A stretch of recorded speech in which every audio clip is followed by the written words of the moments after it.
welcome to another episode of the Great Work Launchpad. My name is Kris Nelson. My site is evolveconsciousness.org. Today is Wednesday, May 28th, 2025. And this is the Great Work Launchpad, episode 6, and a continuation of Shadow Work, part 4.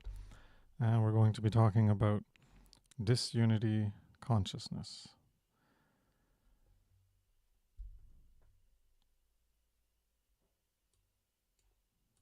So, hold on a second, and let me get the VDO Ninja set up. Just a moment. Alright, OBS, virtual camera.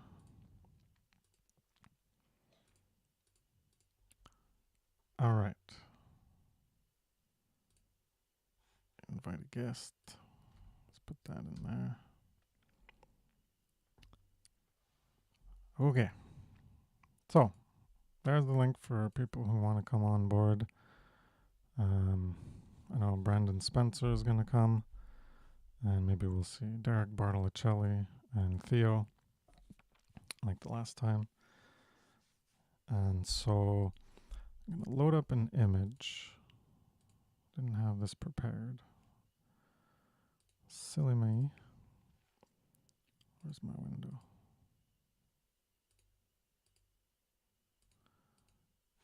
There you go.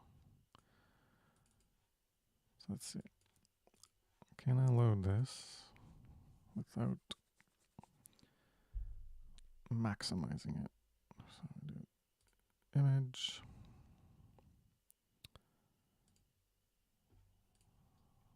browse. So before talking about, there we go. It worked. All right, we got Brandon here. Let's load him up. All right. Hey, Brandon. How's it going? Howdy. How's it going? All right. Existing one, image. All right. Oh, I remember this image. It's an old school one there. I'll load it in this view instead. Bear with me, guys. Everything's manual here. Okay. So, to talk about disunity consciousness, first, all right, I got someone else. I'm gonna reload the image after I bring Derek in here. Okay, image on the third scene. Here we go.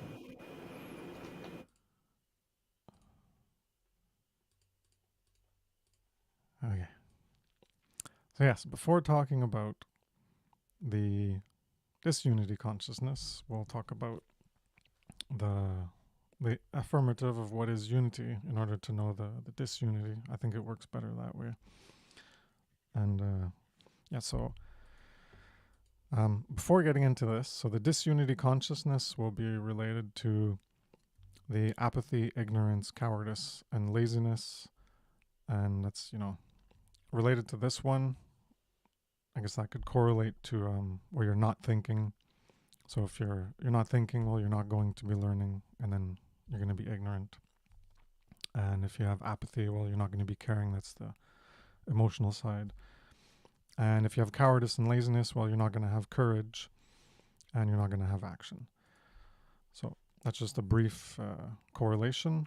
And before we get into the disunity, so this is an infographic I made years ago, 2014, 2015, something like that. And we have the trinity of consciousness. We have thoughts on the bottom and emotion. So those are internal domains. That's why it's in blue. I color coded them. Internal is blue, external is red. And so our thoughts is our mind, and emotions are the heart. And they can feedback on each other, because emotions, you don't have emotions without having thoughts of some kind, without information coming in order to stimulate an emotional response. So the mind needs to be there, and then you have the quote heart, whether it's the actual heart or not, it's symbolic. And that's our intelligence and care, or you could look at it intellect and care. And we can unify those two to create a third unity that leads towards our action, and that's why it's in red, because it's external, as opposed to blue, internal and unseen. The red is what is seen, so our actions are seen. And that requires courage and willpower to bring ourselves to act. And then our actions can feed back into our inputs of what we did, and then we can think about it and then feel about it and then modify our actions or engage in them again and keep repeating it. So on the right, we have thoughts, emotions, and actions are not conflicting. That's when we have unity consciousness. As we think, so we feel, so we do, as Mark Passio coined. Our actions do not betray our words, thoughts, or feelings. So we got the blue to signify unity. We got thought, emotion, and action all lining up. We got unity consciousness. But if one contradicts the other, then it's not unity, but disunity, disharmony, opposition, conflict, non-integrated. So you could have your thought and emotion, but not your action being lined up. You could have your thoughts, but your emotion and action being against your thoughts. Or you could have your thoughts not one way, and then your emotions are one way, and then your actions are matching your thoughts, but your emotions... So I guess the check mark here, I didn't explain it, but it'd be aligned to morality. So where you have... And then you could also have unity consciousness of your thoughts, emotions, and actions. I guess it's more complex than the simplified infographic I have here. You could have thoughts, emotions, and actions, which are in unity consciousness, but disaligned with natural law, with moral law, with objective morality, which would mean you're still in unity consciousness, but I guess it would be a bunch of X's united, or red check marks or something. I don't know. I'd have to think about how to represent that. So that's the basis of unity consciousness. And if anyone wants to talk about the unity consciousness or get into the disunity, go ahead. I'll let you guys have the board. It's been it's crazy, man. It's been over 10 years since you created that slide. Wow. Yeah, been a while. Man, we were so much freer, 10 years ago compared to now. That pre-COVID era. Yeah, I know. Like, it's crazy because I'm always like, man, we'll never get back to those times, or man, it's like, it's insane. But yeah, the disunity is something that we not only see within the world, but we see within, individuals who, claim they want freedom. We still see it in like, even in the natural law community, because if someone is disunited within themselves, then they will spread that outwardly and sow those seeds of chaos, in whatever group or, have relationships that they are in. So, like I've said in much of my work, and this slide has, been highly, inspirational and influential in my work. We see that he'll always talk about the two out of the three, and how that equates to, the 666, her repeating. And, of course, Mark has talked about this, along with as many others who have, studied his work and piggybacked off his work. But we see this still in a lot of people, and that that disunity, or that improper, unity, is what we see him manifesting outwardly. And that unification, or that inward unification, and doesn't really matter if you want to call it the alchemical wedding, or the merging of the left and right hemispheres of the brain. Like, it's been symbolically represented in so many different ways. That is what we are trying to convey when we are talking about doing this inner work, because if one is not aligned, then you yourself aren't integrated, you know. And what does it mean to be integrated or to have integrity? That means to be whole, to have that wholeness, to be filled with something. So if you are, not unified internally, then you are still somewhat broken. You are still somewhat split. You are still somewhat in a form of hell contradiction.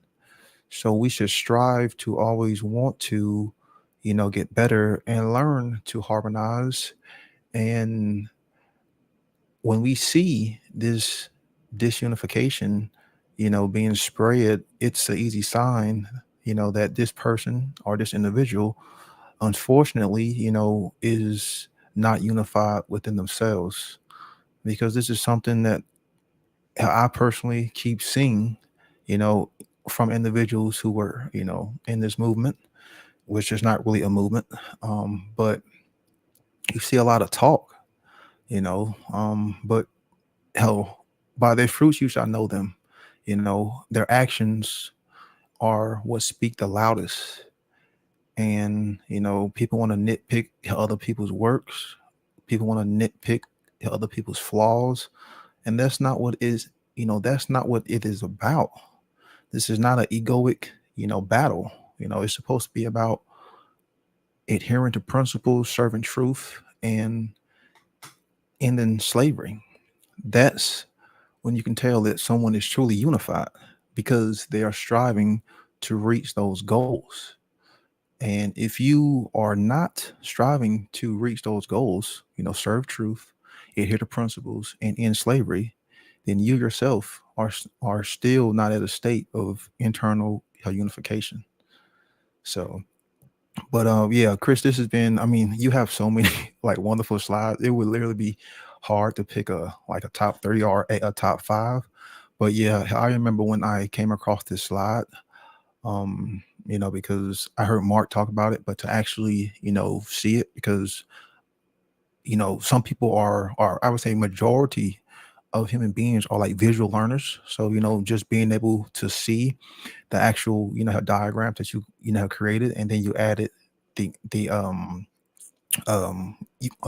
you also have one kind of mixed in with the trivium, and you kind of blended and merged it all together. It was always hell amazing because it took my level of understanding to like higher points. And if it wasn't for your work and some of these creative slides, it helped me reach a certain means of unification within myself that took years. But yeah, the thoughts are the most important, because I find it that's where a lot of people struggle, trying to silence that mind chatter.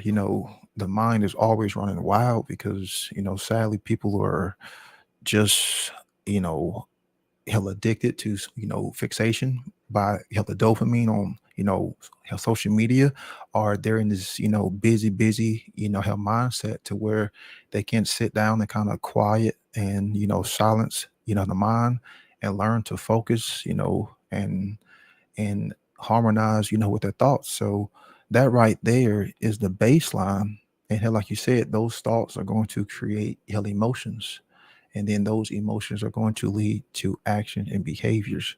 So it has to be a stage, a buildup. You have the one, then it harmonizes with the two, creating and birthing right action. Well, supposed to be her right action.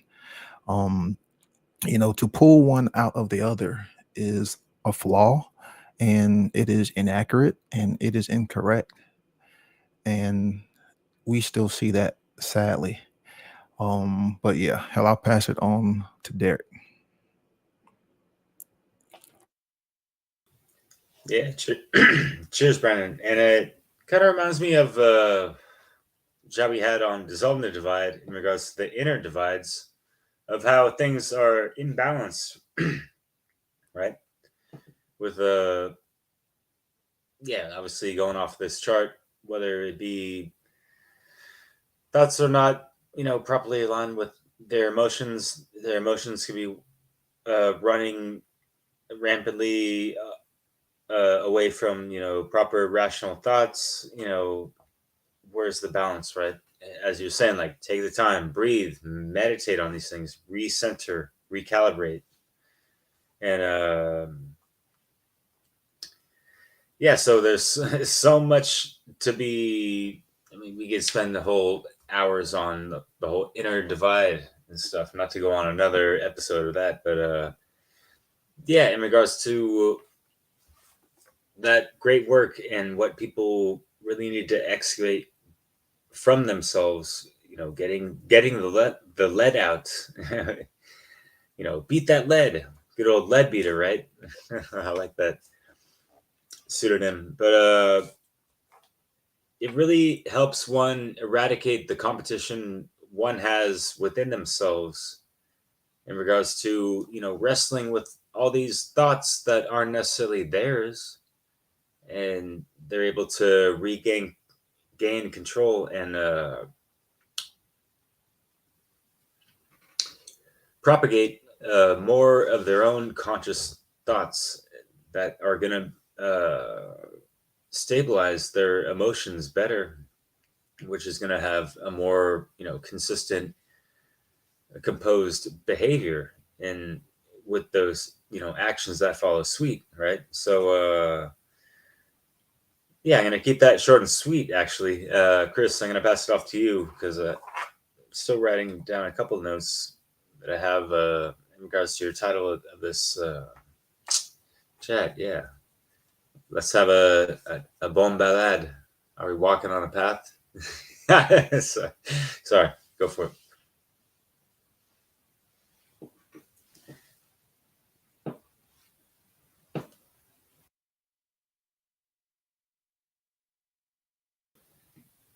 Is your mic muted, Kris? Can't hear you. Sorry, yeah. I forgot to mute myself. Thanks for letting me know. No worries. Yeah. So this was part of the first presentation I ever did called Foundational Living and True Unity. The infographics, like, obviously they're not top quality there, even compared to my later ones, which are nicer. So yeah, so what I'm going to be talking about related to what Brandon was saying was that, even in what you guys have done with the One Great Work Warriors, there was the episode on compromise.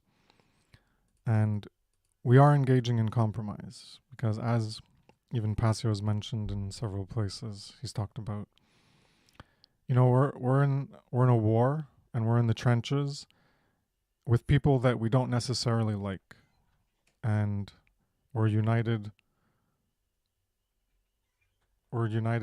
for like a I don't know, a temporary unity. It's not a true unity, but they're at where they're at. So this is what, like, this unite on the path we walk. So you can choose, it's representing different levels of moral alignment in going up that mountain of morality and how aligned you are with that peak of morality. So some people can be higher up, some people can be lower up, and that's the different paths, a different pace. We're walking at a different pace. We're walking at a different rhythm. So these are different levels of being and living.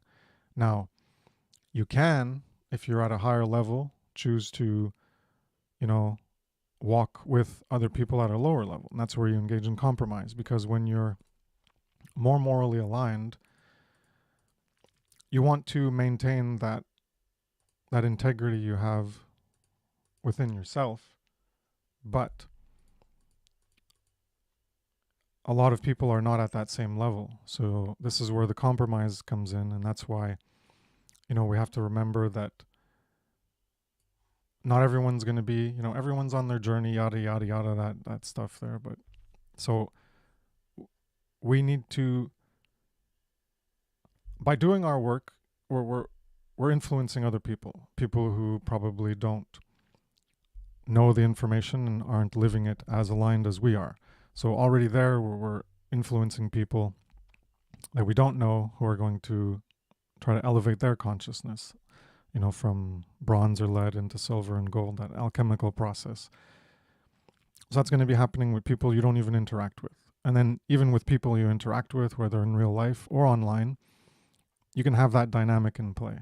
So even though you're more morally aligned in your non-enslavement of all beings, you can unite with and collaborate and do things with other people who aren't there yet, who recognize the truth of it and are working to get there, or even with people who reject it and say, no, animals don't matter or whatever, but they care about human freedom or something, so you can collaborate on that level, that lower level. And so there's always this compromise that's coming into play when you're in the trenches and you're going to be fighting with people you don't like against a larger foe. So you'll be united in some respects, but not in a proper unity, like on that path that you're walking. So here we have 4 groups in my infographic. So you might be, higher at the top, and it'd be great if you could unite with people who are at the same level of unity as you. And yeah, strive for that, try to get people up to that level. But the reality is that's not where the interactions are going to happen overall, because that takes a lot of work. That takes a lot of work on yourself. Hence, this series on initially, I had a longer title, Barriers to Initiation, Facing the Mirror, and then I just shortened it to Shadow Work because it was a lot shorter and it takes up a lot of fucking space. So just shorten it to Shadow Work. And so this is what we're emphasizing is, at your level, it could be people not at your level and they have work to do. And, so when you're doing the influence, are they doing the work? No. Well, then you could, like Passio does, that's what he does is, if you're going to tune into his work, well, that's going to be the forced shadow work where he's talking about your failings and that you're not doing enough and you need to get involved and you need to face yourself and what are these limiting self-beliefs that you engage in that prevent you from engaging in the work. And we'll get into those later. I have that on my list to eventually get to in like a few weeks or months or however long it takes us to get there. But, this is all part of the shadow work. So, and telling people like you're not doing enough, get off your fucking ass, do something. Okay, you need to learn more, then learn more, put in the time, sacrifice the time. We've already talked about that a bit. We'll talk about it more. And this is where we can get harsh. Then that I guess that he referred to it as a petty tyranny in terms of getting involved in the great work in whatever capacity. Just start doing something. So in that respect, people can be engaging in the great work at whatever level, a minor level, a more involved level. And, they can always up their game and get more involved and put more time in and develop more skills and take like how to be the true media and develop skills and create more content and learn how to use tools like Photoshop and Illustrator and and whatever, and create stunning visuals and movie animations or something. Anyways, so there's a progression, and that's a progression technological wise in the great work, and there's progression in moral alignment. So when we're trying to fight this war, well, you can stick with the moral unity of where you're at and try to get people up there.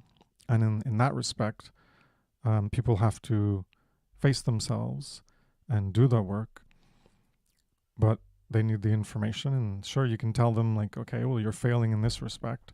And, you could do it in a harsh way, or you could just state it matter of fact, and you don't need to yell, or you can yell like Passio's done. Everyone has their own style and how angry they get and the righteous anger. But so it depends how you wanted to engage in it and what level you're going to try to get people to unite on things. And when we're talking about, the animal issue, well, you can talk about that like I have in my earlier work, and now I don't really talk about it because I'm more focusing on trying to get people to even, get on the human level, because this is what I talk about. And I think I had an infographic in my morality presentation where the circles of identification and compassion.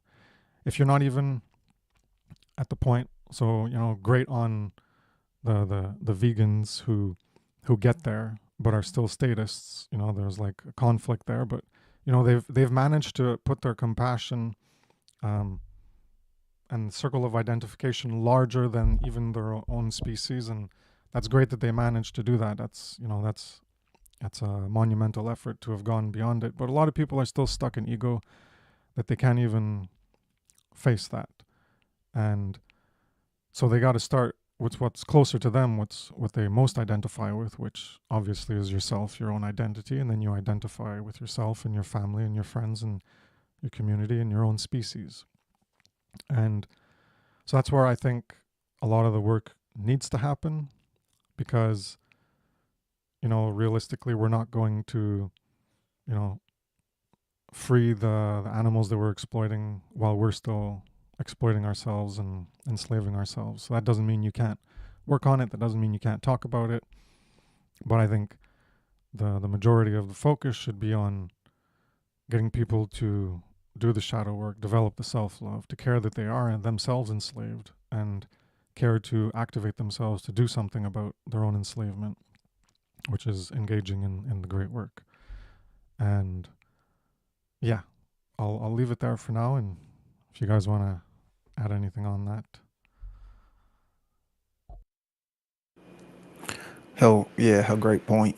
And I highly, hell agree. There's a lot of issues that one can talk about, and yeah, what man does to animals is a huge issue, and it's a big problem. But sadly, it's a problem that most people just, like even when I've tried to, hell, talk to people, hell about these issues, they really don't care. So I have to find a way, to kind of meet them at a common ground in order for information, to somewhat flow through. So when I relate it to a human, a human to human health experience, a one to one health experience, or I relate it to a loved one, who they may care for, then there is somewhat of a more connection, because it's more relatable to them. That's not to say that they're going to take in everything that I say, because most people don't. Because once that conversation hell is over, then they're back to their subconscious programming, and they've forgot about it, because that short-term memory never really gets properly installed and turned into long-term memory. So it's just pretty much like in through one ear and out the other. But yeah, trying to find some form of common ground when you are having these conversations is key. And that's why I say, like, you need to have like multiple tools in your toolbox, because one approach may work on certain people, and then it may not work on others. And yeah, hell, I'm a big fan of vitriol, because it's supposed to be there to help break down, that hard substance, that hard hell calcification, that ego that most people are, sadly constructed in. They've thrown their hook down, and they planted their hook into the ground, and the ego said, I'm not moving. Oh yeah, and there's always work to do. There is always work to do. You can always, not just, work upon yourself, but what we are doing is a craft. So I spend a lot of time trying to get better at this craft, when it comes to doing this work. Yeah, I have more time than most people, way more time than most people, but so I can split my time, doing that internal work, which should never be negated, and then learning how to harness and mold and fine tune and sharpen my craft, so I can get better and learn more and have more tools when it comes to trying to communicate this stuff and educate people. So yeah, there is always work how that can be done. And like what I mean by getting better at like this craft is, there's a lot of tools out there that we can use. And my gosh, if we don't learn these tools, then eventually we are going to lose these tools. So we really need to take hell advantage of the stuff. And there are many classes to where you can take for free, to where like you can learn how to do stuff like we're doing. You can learn how to create slides like Kris. You can learn how to do a 2-hour live stream like Derek does. It's really easier to do now than it was kind of like before how COVID or pre-COVID. But there's so many tools out there, and there is a level of sacrifice, there is a level of time, there is a level of focus, there is a level of care that needs to be dedicated to learn how to use these tools so you can get better at this craft. And that's something that should not be ignored, because you should always be trying to sharpen not just your your inner mind and your inner realm, but this craft as well, and get better at doing it. How doesn't mean you just focus on aesthetics, but you know this is a learning, a means to learn and a means to create. So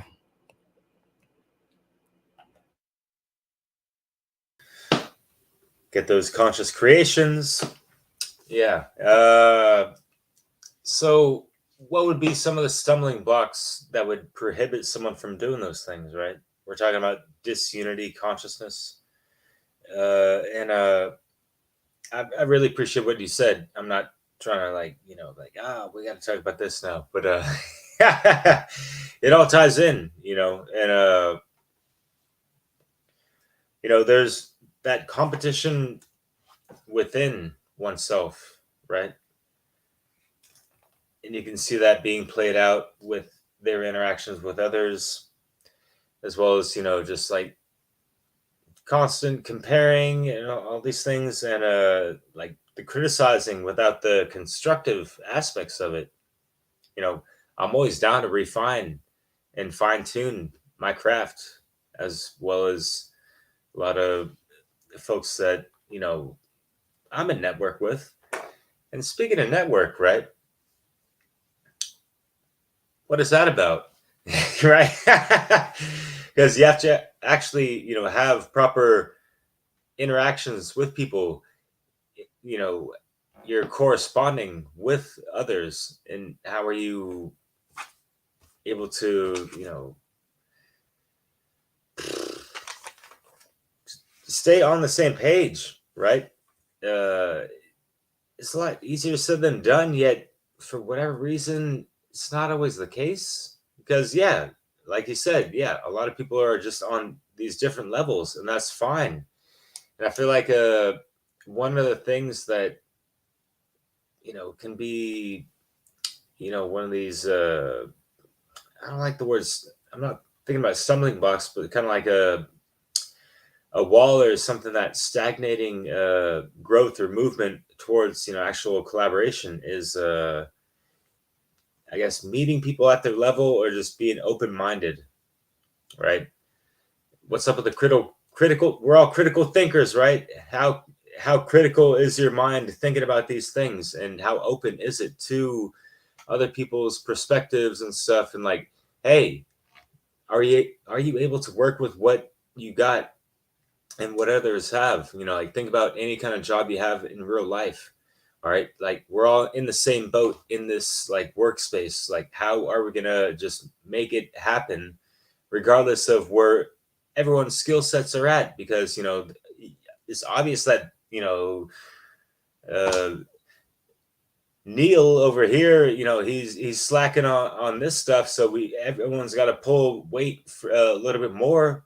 Yet, he's still on the team. We need him to continue doing his stuff and encourage him and all this stuff. So, how can we, make the correction without, breaking his balls or what? You know what I mean? Like, even though it's like, I wish folks would have a little tougher skin sometimes, right? And folks take the things too personally, especially when you're talking about something that doesn't really have to do with them, but folks get those ego attachments. And so there you go.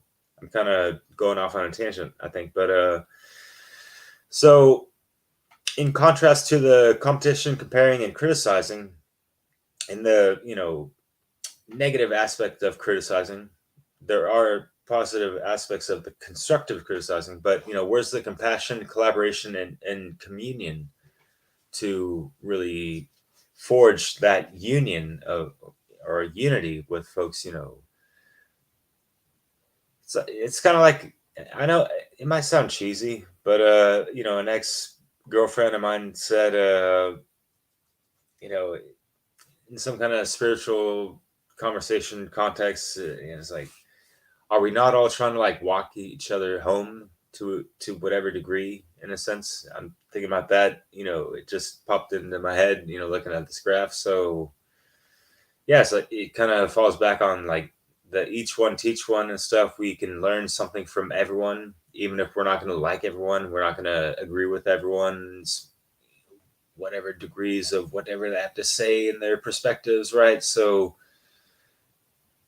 how can we coexist?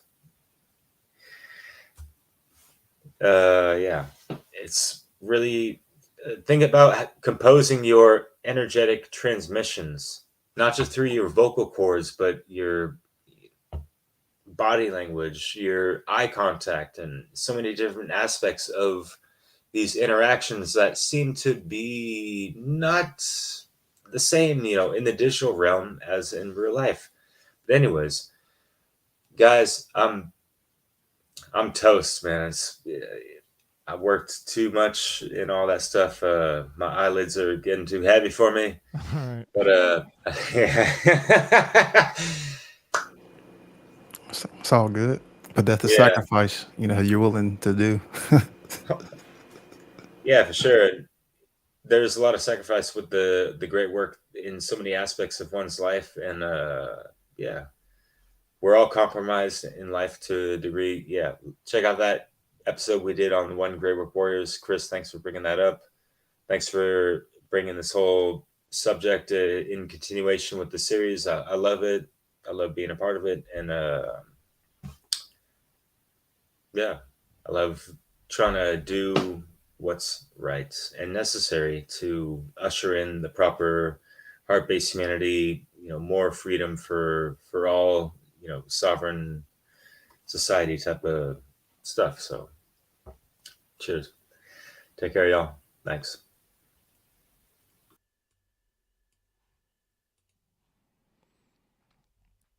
All right. Well, we didn't get to say goodbye, but bye-bye, Derek. You left pretty quick there. So, you wanted to say something?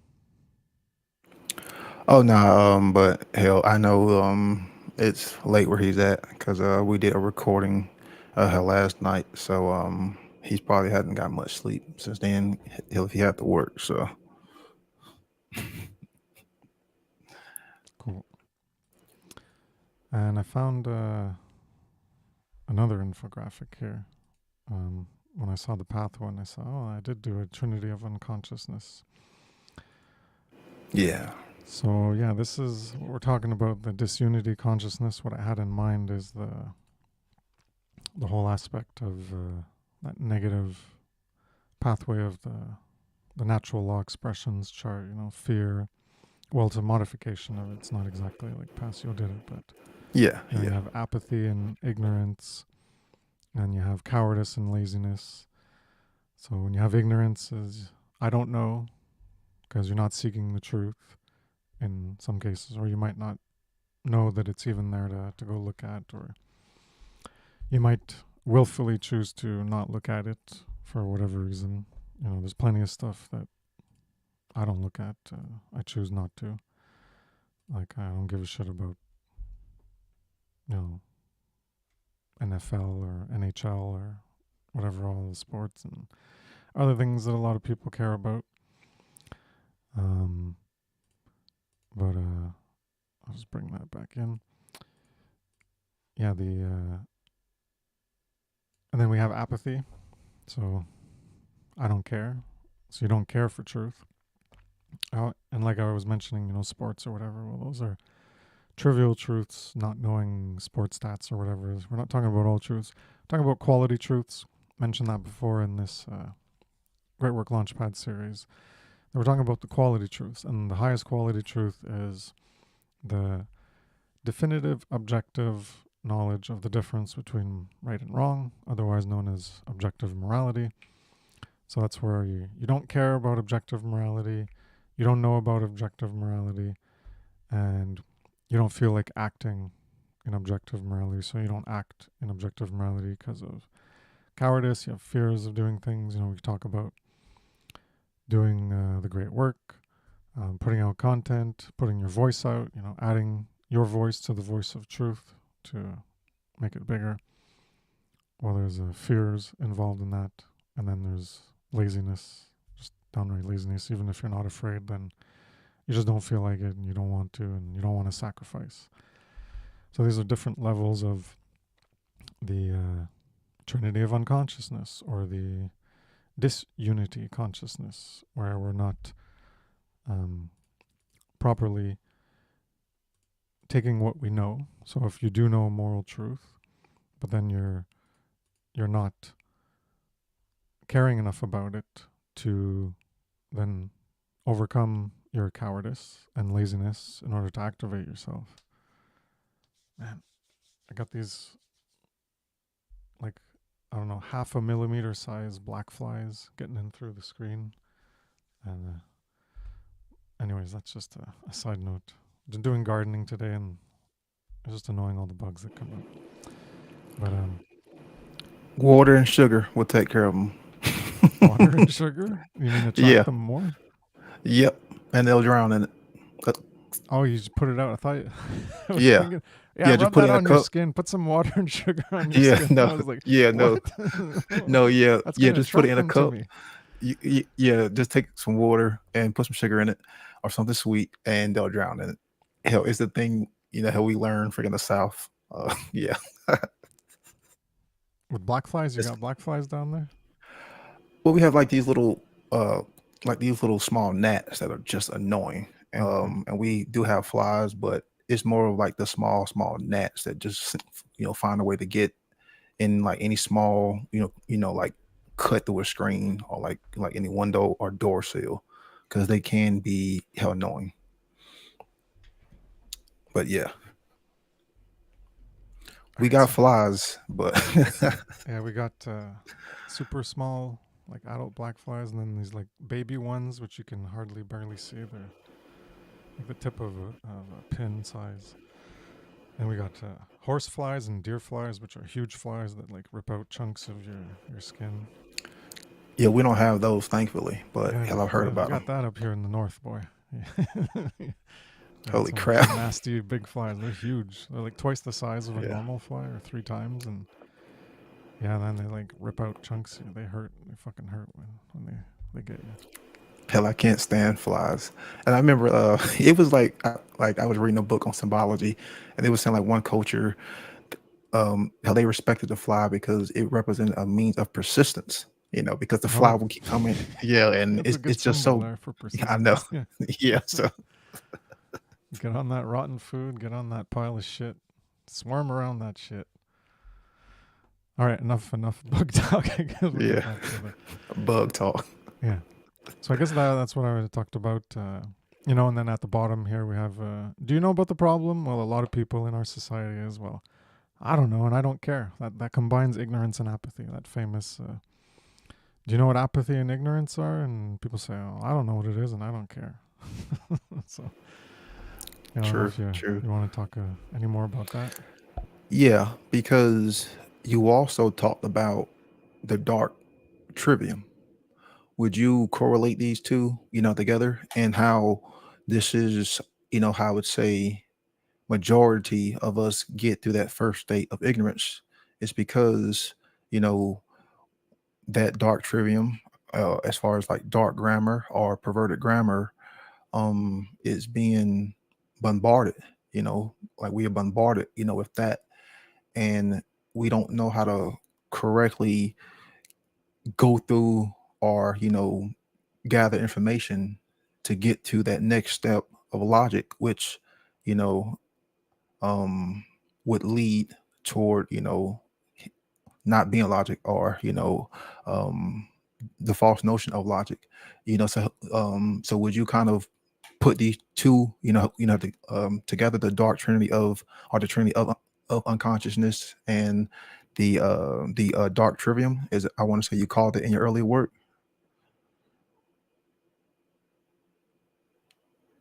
I think you're muted. Kris, you're muted. God damn it. Sorry. I don't know how long I've been muting for. Yeah, so that's what I got here is a later version, building off the trinity of unconsciousness. Then I tied it into the trivium. So, yeah, so this one's for the masses, and I'll try to find the one that I had for the rulers or whatever. They have their own version of the trivium for the masses to be fooled. That one's actually nicer. Yeah, so the negative circle of life as opposed to the positive circle of life. This is talking about. Here, I'll just go get the other one. That's the original one, I think. Oh shit! Why is that so fucking small? Oh, I grabbed the wrong one. Where is it? Hell, this is what I was kind of talking about in my funnel 4 presentation, with the whole, perversion. Yeah. And like how we are taking that and just running with it. And, like why we should be extremely careful and particulate on the information that we take in, pay attention to, and also the information we put in front of our kids, because it's highly crucial, because that right there is going to lead toward, more problems if not done correctly. Yeah. Yeah. This slide. Okay. All right. Yeah. You called it limited grammar. And this was the other one. Oh, they're both for the masses. Anyways, so we got limited grammar input. So control input of reality. What is available for you to be aware of? So all this relates to input of information, the knowledge, understanding, wisdom, what you're going to input, and then you think about it, how you feel about it, how you act on it. And the information is crucial. So for the masses to be fooled, well, they're limiting the grammar input. Is how the controllers control the flow of information. That's why censorship is such a problem. Because instead of you having access to the information and being able to apply the trivium in a free manner, well, they're limiting your grammar input. So they control the input of reality, what is available for you to be aware of, and then you're limiting that logical processing, restricting analysis capability from how to think to what to think. So they're not in providing you with the tools of how to think to do the trivium yourself. They're bypassing your own application of the trivium method and telling you what to think. And that's what most of the formal education is. And then the result is the limited rhetorical output. So you have limit words of usage, limited word usage, change the meaning of words, reduce the meaning, invent new words. And this is Newspeak in George Orwell's 1984. Newspeak is, there's like that one part where he's talking to George or something, and George is like so proud of the new edition of Newspeak because they like eliminated a bunch of words. So now instead of saying like very good or something, it was like double plus good, and so they just like keep restricting the use of language and making it more limited, so you can't define and relate to aspects of reality. Because that's what one thing Philip K. Dick said. I have that quote in several places in my work, that you limit the use of words, and you limit the ability to perceive reality, something along those lines. It's a really good quote. So in the end, is what we have is we restrict imagination and consciousness. So all this control of the information, and you're not able to have information on possibilities. So you're not able to even think of those possibilities or imagine new ones. You can't imagine those possibilities, and you're not going to act on it. So it's restricting your consciousness. And language is used to control and limit consciousness, the control of reality through the ability to perceive and discern accurately. And the other one, well, that was the negative circle of life, which has it more in a visual way related to the first one I brought up here with thought, emotion, and action. And whoops, where was I? Here. That restricting thought. You have emotional mind control. So this one's different than the other infographic. So it's still restricting thought by restricting access, restricting that grammar. So that limited grammar, the other one was talking about limited logic and limited rhetoric. Well, these aren't the same as thought. And that's why I have my infographic of like the Seal of Solomon, the two triangles. And so this one doesn't have the inverted triangle for the trivium aspects, but it has the Trinity of Consciousness triangle. So we're restricting thought when you limit the grammar. You limit the input of information. You control the flow of information, which is what we have a lot of, all that censorship. And so we get ignorance, less knowledge, and then also false knowledge. Instead of true knowledge, things that are true, you have false knowledge of things that are false, accepted as true. And so then even when you do apply logic, you're applying things in an erroneous way because you're going to be contrasting and comparing things and trying to filter it with things that you accept as false. And then you're going to be rejecting other information. So you're going to be increasing that limitation. You're going to get the grammar, I guess, as initial input, but then you're going to reject it because it doesn't conform to your false knowledge, the falsity that you're attached to. You're not actually reevaluating it. You have some false foundations in your epistemological and axiomatic framework. And so with that limited logic, and then we get that restricting of thought and bouncing off the emotions, well, you also have the emotional mind control, as Passio talks about it, where, the famous part that he talked about was related to police and the order followers, where someone has, someone they know is an order follower. And it could be like a child who has a parent and they're like, no, my daddy's a good guy. And like, yeah, maybe towards you and how you identify with them and how you feel about them and that you're a parent. But you're not looking at the global of who they are and how they're failing to live up to morality and how they treat other people. They're doing immoral things to other people. And they're engaging in emotional mind control because their feelings and how they feel towards someone and their identification and attachment towards someone else is clouding their honest evaluation of that person overall and what they do and their behavior overall, what their actions do and how they're initiating harm to others. So you end up with less care about moral truth or less care about what that person is doing because of that emotional mind control. And then so we already talked about the limited rhetoric and restrict possible action and behavior. So then you're not going to, tell your father, hey, what you're doing, I don't, I like you and I like how you treat me, but, your job is wrong. So people will not tell their parents even if they know about it because they don't want to jeopardize those relationships. And so that's the cowardice and the laziness, the less courage and will part. What do you got to say? Yeah, I was going to say about the, that does lead to cowardice. And reminded me of a story that I had to endure when I found out an employer was stealing money from me. And I don't know how long, this was going on. And this was like right around like early, COVID. And I don't make that much money, being a umpire. Like hell, I make enough just to pay the bills, keep food freaking the table. Every now and then I'm able to buy something, hell that I need. But I found out this individual was stealing from me. And I was literally faced with a dilemma.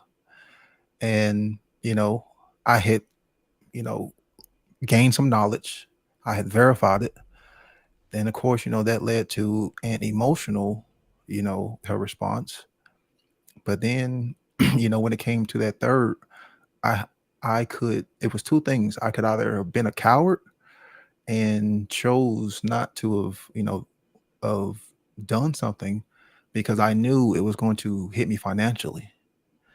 And not only was it going to hit me, it was going to affect a lot of, like other umpires. But, I had to stand on principle and I still, blew the lid on what this individual was doing. So when he was talking about that, like the whole thing of cowardice, hell sprung up because, hell, I was faced with the opportunity to do the right thing. And if someone's stealing money from you and then stealing money from, multiple people, regardless of whatever emotional, hell attachment or, like financial, hell attachment, you still have to do the right thing. And it wasn't easy, because like no one wants to be, hit financially, and especially during COVID, when most of us was already, hit hard, financially. But hell, just looking at this slide, hell, that's what had popped up. But yeah, the whole limited grammar, um, that's something that right there, with the censorship, and that's what we see is when you start to limit grammar, then you can start to control, how not just the way people think and shape, how the way they think, but you, in a sense, can start to, control, her reality, the fake, how molded, how matrix version, because then right there, you can lead people to pretty much do whatever. And then those people who take that limited, grammar or, that perverted, knowledge, once the truth is put in front of them, majority of them, because they've built those, false axioms and, like dogmatic, how worldviews based on that limited grammar, they will deny or, turn down true, correct, information, and that's like the other part, is, when you try to give, individuals this information, they turn it down, because like you said, it doesn't fit to their molded paradigm. It doesn't fit to, this negative trivium that has been installed. And then that also leads to false solutions that are being, held thrown around. People think that, we're going to get to freedom, by doing all of these other things, but no mention of, morality, no mention of shadow work, like no mention of moral education of, the youth, no mention of, trying to raise consciousness. Of course not, like why would we ever mention that? But it leads to more falsity and more things that don't lead to what the individual says they want. And it leads us further and further away from freedom and, keeping that pendulum, on the modality of slavery. But yeah, this right here has, you know, hell, I've been talking about this more, because people just look at the trivium as a means of truth discovery.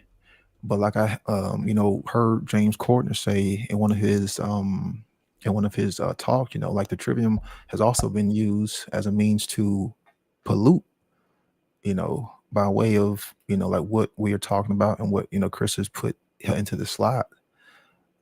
So that's why we need to have that correct, information so we can do the due diligence ourselves, so we can, learn these things, then therefore we can start to weed these things out of us, and of course, start to try to educate, others. But without the correct, information, that's not possible, because when you truly understand this, you can see how this is so evil, so insidious, because they are actually poisoning the well in which individuals go to drink. And I'm not talking about like a physical drinking, I'm talking about like a symbolic drinking. They're poisoning the stream of information by way of the limited grammar, by way of the perverted grammar, and therefore you go and you drink from this, this poisonous well, by taking in this limited grammar, then that right there, poisons the mind. It poisons the thoughts, poisons the hell emotions, and then it leads to, hell improper, behavior, or hell cowardice. So it's really insidious. It is straight evil.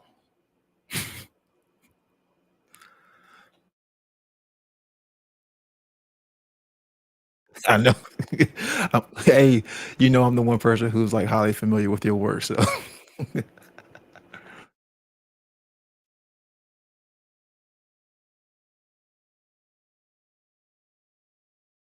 yeah, shit, yeah, yeah.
Oh, why is this muted again? Man, my mic got muted this whole time. I don't know what's up Oh with no, OBS. I was hearing you. Yeah, I know, Yeah, but you. I mute it here. It's this. When I switch to your view, so I think all the other times that I was talking about when I switched to this view. Shit. Well, anyways. So what I was talking this fucking bullshit OBS. So yeah, I have like 3 scenes for a single guest, and I have 3 scenes for adding images, and one of them was muted. So this is the one that was muted with you. So yeah, anyways, what I was saying is people don't want to hear things. You're going to be arguing with a wall, and you can put pressure on people. You could be repeating things. Do you want to argue with a wall, whether it's a troll online? You want to argue and convince them. There are people in your personal life, people somewhere else on the different paths that we walk. People morally not united with you, and they're at a lower, they're more morally relativistic. Well, do you want to argue with them? Okay, But if they don't want to hear it and they're stuck in whatever they're attached to, then you're essentially arguing with a wall. You're not going to be advancing anything. Because what are we trying to do? Which is what I was mentioning before. Well, what's the great work about? The great work is about creating content in a formalized way so that it's logically structured and you're presenting ideas that people can consume and make sense of things. That's what the great work is supposed to be. Now, if that is your goal, then are you achieving that goal when you focus on one person or two or three or a group or whatever, and you're going to criticize them or whatever and you're going to try to convince them of something? Do you think it's going to work? Well, I think you're arguing with a wall.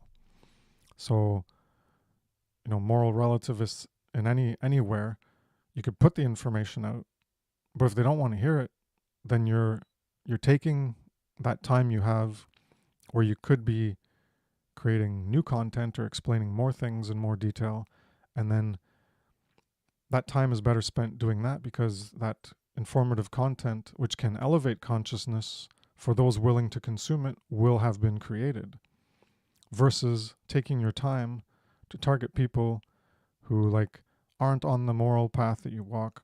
They don't get it. They don't want to get it. They reject it.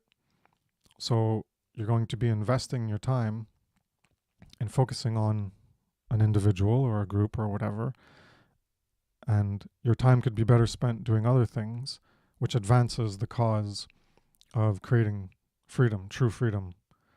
And that means putting out content which has value to elevate consciousness because it's bringing some quality truths and amplifying the voice of truth for that effort, for people to potentially come across it and then learn from it and then change themselves and engage in that shadow work.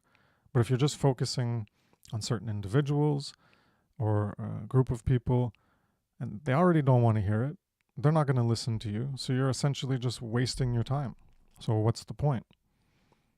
Okay, you want to keep doing that, but you're arguing with a wall. So what is the point? You're not even valuing your own time in the way I see it. So, probably you should reevaluate how you value your own time and put it into something that's going to be more beneficial to that overall effort of the goal of the great work, which is achieving true freedom. Because putting your time and attention and persistence and energy and all that into just focusing on moral relativists who don't want to get it, don't want to hear it, are too attached to their ego, to themselves or whatever, and you're arguing with the wall. So what's the point? You gotta move on. That's what I learned long ago. I got this 15 years ago. You can you can have a conversation, and once you see, because people can talk and then you can see their consciousness, you can see what state it's in, and then you can see, well, is it worth it for me to invest more time in this, seeing as how rigid they are? And like I said, if it's someone you care about, then you can do like Passio did and with his mom, and then after 20 years, she's finally going to start to get it or whatever.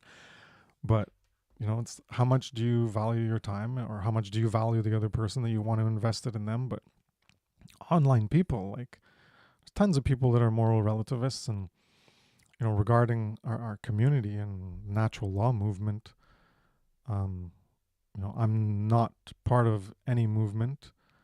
I'm collaborating with people who have a goal to end either all enslavement or most enslavement, and I'll collaborate with different people at different levels and maybe help them out on something that they're doing or do something together with them.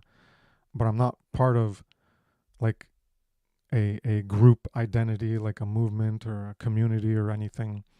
I'm my own person. Everyone's their own person. And I'm not getting attached to a community or a movement of natural law or a freedom community or movement or whatever. We're all individuals we say we have certain goals, and some can be more aligned with those goals and some can be less aligned. But like I was saying earlier on, there's this aspect of compromise and being in the trenches and in the war well, the war all of us are against, we call it the New World Order. Well, it's about our enslavement, imposing greater enslavement. So you can align with different people in temporary blocks of your life. So for 1 hour each day for 2 weeks, or a 2-week period, or a month, and then that's it, and you never talk to them, and you don't associate with them, you don't collaborate afterwards with that, or you do an interview with someone that's like, you view them as morally relativistic, but you do an interview, you share your information, and maybe it has an impact on them and influence them. But if you're just going to be going on the interview and then you're going to be like, you're a fucking piece of shit, and what the fuck's wrong with you, and all this shit or whatever, and you want to be vitriolic and insult them, well, you think that's going to have a positive influence upon them to try to elevate their consciousness? Well, I don't think so. And, that's why Passio, when he goes on other people's interviews, he's calm and collected and respectful. And then when he's on his own show, he's like he's talking about people in general who aren't engaged and haven't gotten into the war. They're not in the trench. They're not in the battle. And he recognizes that there's other people at certain levels of consciousness, certain levels of moral alignment that aren't at his moral alignment, but he'll take the work where he can get it, take the help where he can get it. He'll say, thank you for joining in the effort, for joining in the war and the spiritual war and the info war, and doing some part in your part to advance the cause. Even though we're, in my infographic, we're not on the same path, we're not on the same moral unity, but there's a commonality of a goal, even though it's not exactly the same goal.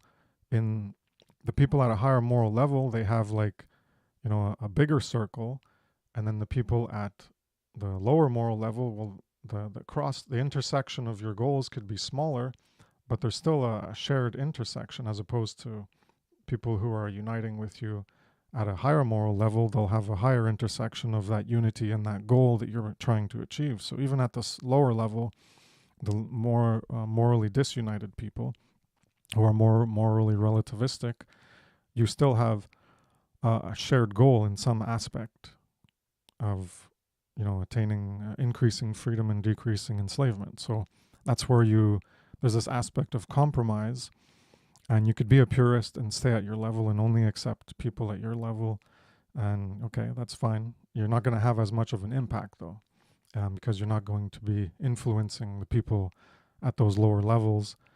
And if you're antagonistic or have animosity or verbally abusive or whatever and towards them, well, you're not going to have much of an influential impact. And like Passio can do it, and it's not for the babies who want to be spoon-fed. He's looking for the adults and making them into teachers. And if that's the path you want to take, well, don't be surprised if people don't want to talk to you, like Passio. A lot of people don't want anything to do with his work. And when you do your own work, well, you could do it the same way, and you could be even more rigid in who you want to associate with in terms of moral unity versus moral relativism. And well, that'll be your choice, and that's what you're going to get, is based on what you choose to do, and then you'll have more people dislike you, but you got your moral integrity and you're sticking to it, and that's fine. But you're not going to work with other people and collaborate towards that smaller goal that you share in common, because you're just looking at, well, everyone has to align with me on this bigger goal. And if you don't align with me in this totality of this overarching goal, and you're only here, well then I'm gonna swear at you and call you names and whatever, and throw shit in your face or whatever. I don't know. I'm at a loss for words, but you know what I'm saying is, you got to choose what you're trying to do, and there's always going to be compromise. If we only stuck at where we were at, and we're only nice and trying to work with people at where we were at, then things would be even worse than they are, as bad as they are now, in terms of the movement and the community or whatever, and the people who are working into creating this type of content. There would be even less people being influenced because of that severity of that vitriol. and that acidic type of interaction that you're providing with people, because people aren't ready to hear it. Just like, Passio had his way, and he's looking for the real men, the real women, not the babies who want to be spoon fed, and you can do it that way. And like, okay, and like, I'm not saying I have a problem with it, because I'm not part of identifying with the community or the group of anything. And if you're going to attack certain people, and that's another thing, to attack people, well, are they not doing any work, or are they doing work? Like Passio's talked about a lot. Like, he's not going to attack people who are doing some of the work because they're actually involved, so they're in the trenches, even though you wouldn't associate with them and you don't like them necessarily, but you're there beside them figuratively in the trenches fighting the war. So it's like, yeah, okay, thank you for being there. And yes, you have more work you can do, and you can put out your own content and, create like here's a 10-step program to elevate yourself in moral unity and moral alignment, and, get up to the level of other people. And I think that's probably a better approach, rather than trying to bring people down who are in it in some capacity. Again, they're in it at this level. They're not in it at your level, at the bigger level, but they're in at it at a smaller level. So that's already something. And rather than try to tear them down, try to create content which could be tailored at a psychological level, since if you can see their inner psychological state, their inner state of consciousness, then you can see where there maybe something that is blocking them, and then you can create content that targets like that aspect of self-knowledge that they lack, and then create a series of content. That's sort of what I'm doing here with the Great Work Launchpad and the shadow work, is trying to get people access to information where they can come across it, and then it'll get them to think about their own inner state and then try to improve themselves. And so if you see people or a group that's at a lower level, and you can see their state of consciousness and what's blocking them, then you can create content in an impersonal way, which doesn't specifically target them. And, I'm going to point at you and make fun of you and look at you over there, you're an idiot. And, and then that just makes them, if they're just starting out or something, that could lower their self-esteem, because they're, that could diminish their, the people are attacking me, I'm not liked, well, I'm just not going to do it anymore. There is this aspect of, in addition to the compromise, it's not tearing other people down necessarily. So you can talk about people specifically, but, Passio doesn't do it for a reason, because people are in the trenches with him in some capacity, not as deep or as hard or as hard-hitting or as devoted as he was, but they were doing something. So it's something, and it's something that can be improved upon. And then you create content, and that can influence them to up their game, or influence their own shadow work and development and moral unity to understand things better, rather than try to tear them down, or like turn your, as he said, it was like you're in the trenches and fighting the enemy, and instead of fighting them, well, you're turning the gun on the people beside you in the trenches. Because that's exactly one of the podcasts that he said was like exactly this symbolism, this metaphor of you're fighting a common enemy. Like I said, even if it's at this level and it's not at your level, well, it's still at a common level of some kind. And instead of continuing to target that level and maybe influence them, hey, you're aiming over here at this little part, but if you aim over here, it'll have a much bigger impact, or whatever, metaphorically. And you're instead just shooting at them. Well, you're not. Your eye isn't on the actual target. You've turned it on the people in the trenches with you, and then you're going to target them. And that's not beneficial to the overall effort of the great work and the goal of actualizing true freedom, because you're going to be, well, turning the weapon on the people already in the trenches with you, who are, maybe less morally unified. Maybe they're doing more content than you are, even though you're more morally unified. So there's this other dynamic too, is that maybe they do have more content. Maybe their content is more targeted at you than yours, even though you're at a higher moral level. They're doing better informational content creation in order to elevate other people's consciousness. So there's that other dynamic that oh yeah, well they're not as morally united, but rather than me target them as like, oh, well, you're not as morally united as me, recognize that, oh well, the content they do create is more targeted towards that great work goal of true freedom, and well, maybe you could do the same rather than turning your gun on the people in the trenches with you, fighting that common enemy at whatever aspect that they're able to visualize it and target it, and you can see more of it or whatever, and you're working at a larger level trying to target more of it, and they're targeting a smaller part. Well, you can see like, oh, well, yeah, maybe that's more effective.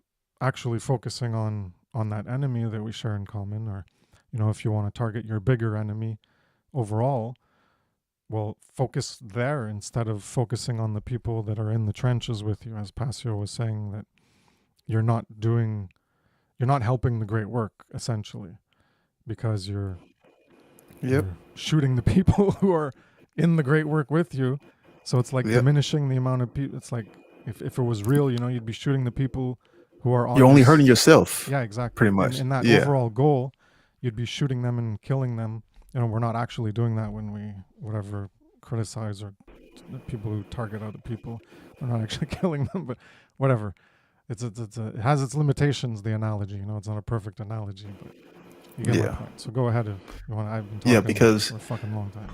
If that was, of course you're talking about and hell analogy, but if that was, like a real, war scene, and you started shooting your own team, then there's less people there to fight back. So then therefore, if there's less people to fight back, then the enemy is just going to take you over a lot easier and faster, which should be common sense. And I don't know why, we have, like other people who claim to be doing this work attacking, other people who are doing this work. Like, that's not what we need. That just brings more disunity. If you are truly about freedom, if you're truly about, how natural law and true unity, then you don't have to agree with everybody. Lord knows I don't. That's totally fine. That's not what it's not about. Agreement.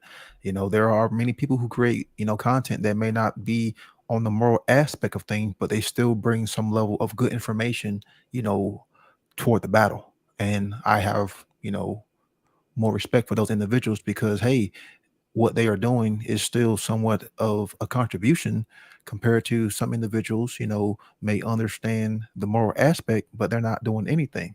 So yeah, I totally, get what you're saying. And I understand, why, all this going back and forth and trying to he'll attack people. It's just, to me, it's just childish, and we don't really need it. It really does bring down the overall effort, when it comes to true freedom, because it's not that many, like, it's really not that many true teachers, doing this kind of work. So why would we try to, bring some of them down, with ad hominems and, just, childish, hell attacks? It really does do more negativity to the overall bigger picture. And that's the thing. Step back and get a different perspective, get a different angle, and see the bigger picture here, that is supposed to be about freedom and end of slavery. And we're not going to get to that if we have people in the trenches turning their guns, of course, talking about symbolically using an analogy, and shooting the ones, who are, right beside them. We really don't need that.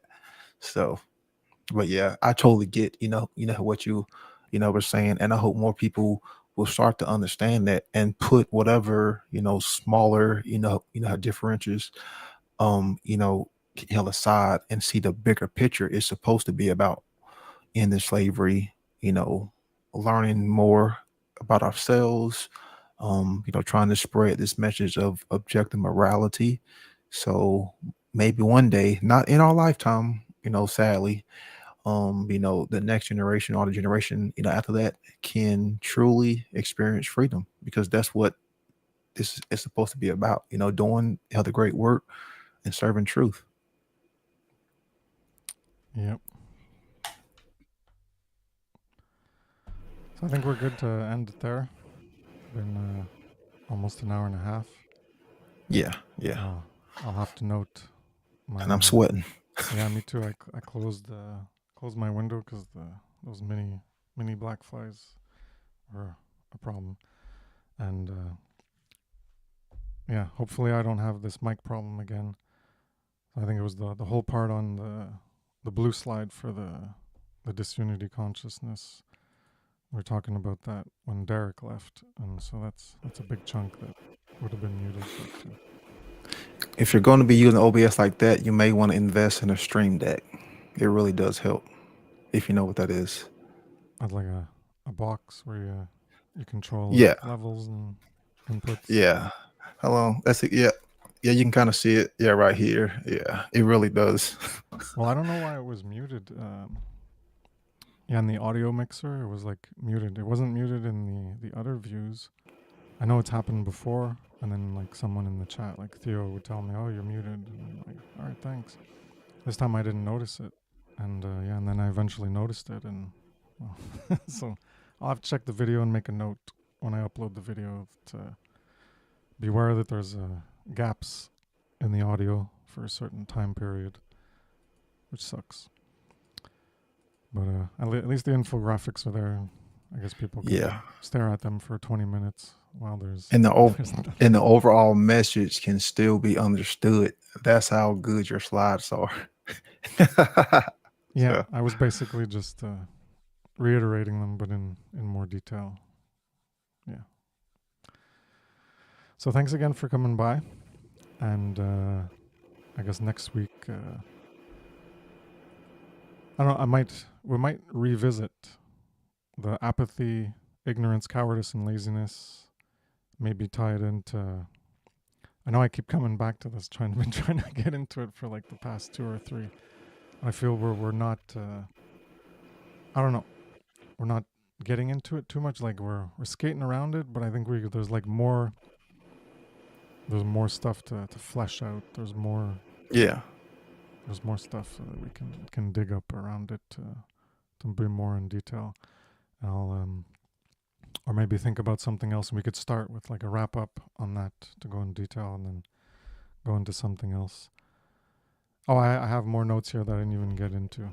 So yeah, we could talk about the whole aspect of not being united with moral truth that is known and still creating evil. And how that ties into self-loathing and self-love and needing to do self-respect. And the disunity of, and thinking and knowing that the great work is needed but not doing it. And saying you want true freedom to happen but not doing the requirements. Or I might have talked about that last time. Anyways, I'll think about it and yeah, try to see what the next one will be. But next week, episode 7, Shadow Work 5, and we'll get more into shadow work stuff, which will have many more weeks to come. So thank you again, Brandon. Appreciate you coming by. And Thanks for having me. See you next week.